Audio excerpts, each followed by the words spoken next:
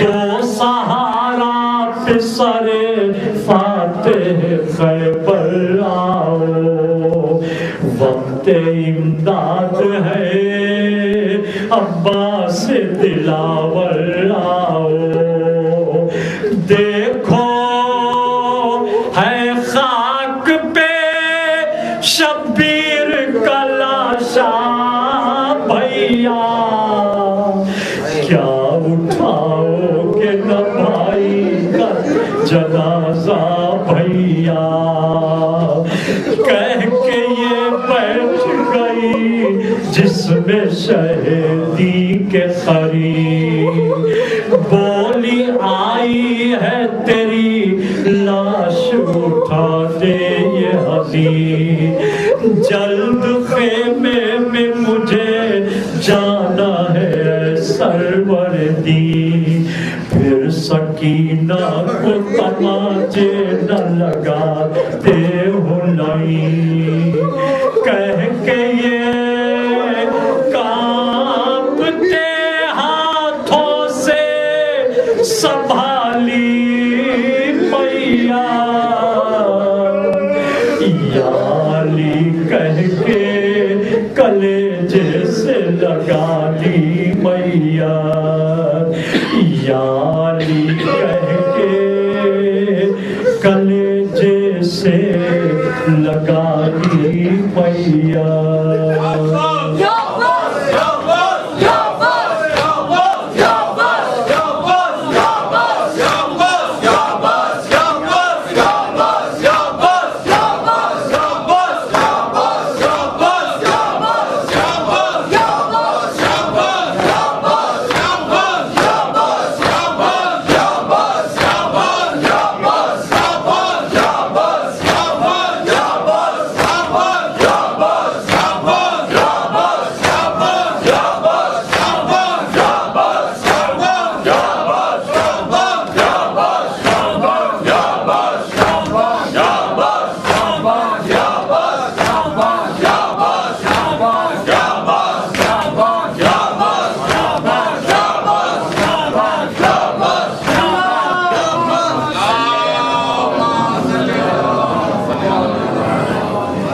السلام عليك يا أبا عبد الله السلام عليك يا ابن رسول الله السلام عليك يا ابن فاطمة الزهراء سيدة النساء العالمين السلام عليكم ورحمة الله وبركاته السلام عليك يا غريب الغرباء السلام عليك يا معين الضعفاء والفقراء السلام عليك يا شمس الشموس السلام عليك يا عنيس النفوس السلام عليك أيها المدفون بأرض الترس السلام عليك يا أخية الشية والزفار في يوم الجزاء السلام عليك يا سلطان العرب والعجام السلام عليك يا أول الحسن يا علي بن موسى الرضا الراضي من قدر القضاء ورحمة الله وبركاته السلام عليك يا صاحب العصر والزمان الأمان الأمان السلام عليك يا خليفة الرحمن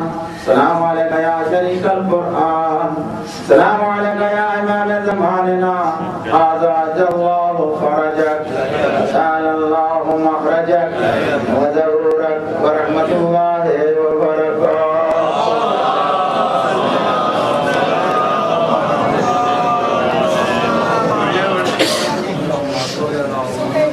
Yeah.